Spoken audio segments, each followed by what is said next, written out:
Victoria Ruvalo from Lake Ronkonkoma, New York, went to her niece's piano recital. That same night, 19-year-old Ryan Cushing stole his father's credit cards, got with some of his buddies, and then they went to a grocery store where they purchased, among other things, a frozen turkey. They thought that it would be a fun little prank to throw this frozen turkey into the windshield of an oncoming car. As fate would have it, that car happened to be driven that night by Victoria Ruvalo. She's very lucky to have survived. The surgeons worked on her feverishly for over 12 hours while she was teetering precariously on the brink of life and death. She survived, but she will experience chronic pain now for the rest of her life. She will continue for many years into the future doing aggressive physical therapy. They arrested Ryan Cushing. His day in court came. The judge listened to the evidence and the story and was ready to decide what the sentence should be. Before he spoke the sentence, however, he requested that Victoria be in the court that day and say something to Ryan before the sentencing was given. So you can imagine the drama in the courtroom in that moment. Before the judge speaks of the sentence, he looks toward Victoria and he says, "Do you have anything to say?" And this is what she said.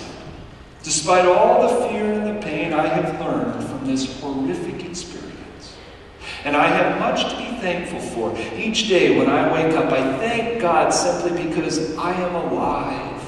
I sincerely hope that you also have learned from this awful experience, Ryan. There's no room for vengeance in my life, and I do not believe a long, hard prison term would do you, me, or society any good."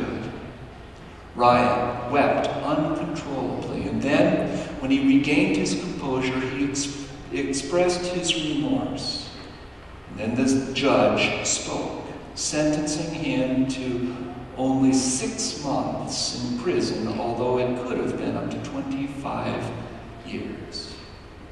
The light sentence primarily because of the words of Victoria, who went on to say, "I truly hope that by demonstrating compassion and leniency that I have encouraged you to seek an honorable life. If my generosity will help you mature into a responsible, honest man whose graciousness is a source of pride to your loved ones and your community, then I will be truly gratified. And my suffering will not have been in vain." And then she looked to the young man and she said, "Now, Ryan, prove me right."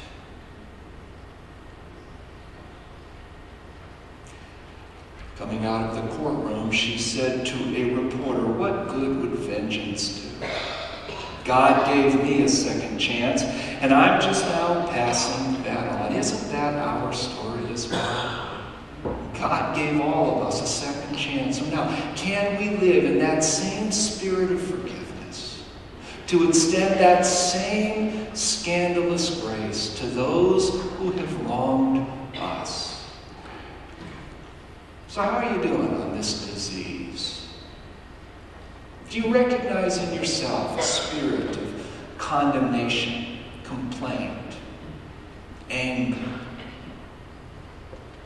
You can sit there on the porch if you want to, but it will destroy your soul. The story goes on. Next verse. "My son," the father said, "you have always been with me, and everything I have, it's yours. But we had to celebrate and be glad because this brother of yours was dead and is alive again. He was lost and now is found." The striking thing here, notice how the father addresses the son. The same son who just disrespected his father by giving no title of respect, the father reciprocates by giving him a wonderful title of respect to his son. And we miss a little bit in the translation because the Greek word that you would expect to find here is the word normally translated son. Huios, that's not the word in the story. It's a much more tender word. The word teknon, which is the word that you would use toward a very young son.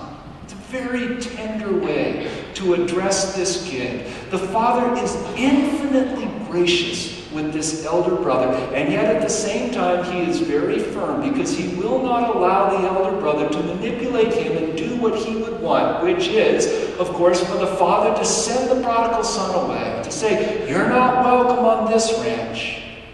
The father will not do that, and yet at the same time, he is so tender and gracious with this kid. And he explains to the elder brother, "Look, you've had everything I've had through all of these years, and everything I have, it's yours. Every barn, every nail, every door, every cow, every field, everything I have. But what you have really had is you have been at home with me. And if that's not enough, nothing ever will be. You have had the joy of living in the presence of your Father. And if that doesn't satisfy you, nothing will. Nothing. That this really is a better place to live at home with the Father. That the allure of the city, it's not better. And if this isn't enough, being in the presence of the Father, nothing will satisfy you." A couple of weeks ago, we flew down together as a family to Florida, but Lindsay and I took a bump in Cleveland for a couple of free airfares, and so that meant we got to spend the day together in Cleveland, and then we hooked up with Cherie and Claire later on that night. Well, all day, Claire and Lindsay kept calling each other, comparing the day. Claire called and said, "Guess what? Mommy just bought Pringles, and she's hardly eating any of them out of the can. I get to eat all of them." And then a few minutes later, Lindsay called, "Guess what? Daddy's taking me out to ice cream, and we can have unlimited M&Ms. How do you like that?" Back and forth they called. Lindsay and I went to the Science Center there in Cleveland. And as part of the admission, they give you this wristband that you are to wear. Well, my girls love these wristbands. They see how long they can keep the wristband on. And they just recently wore out the wristbands from last summer at summer camp. They'll wear these for months. And Lindsay was so excited because now she had this bright pink wristband. And immediately, of course, she called Claire. "Guess what, Claire? I got a wristband at the Science Center, and I'm going to wear it for the next 20 years.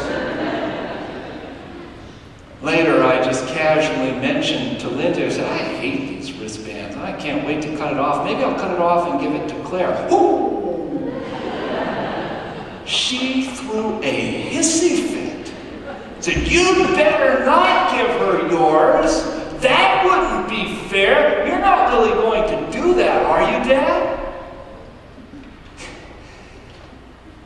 And I thought of the story of the elder brother, the prodigal son. And I wanted to explain of what value is the wristband. What really makes this day memorable, valuable, the fact that we've been able to spend the day together. All these cool exhibits that we've seen in the Science Center.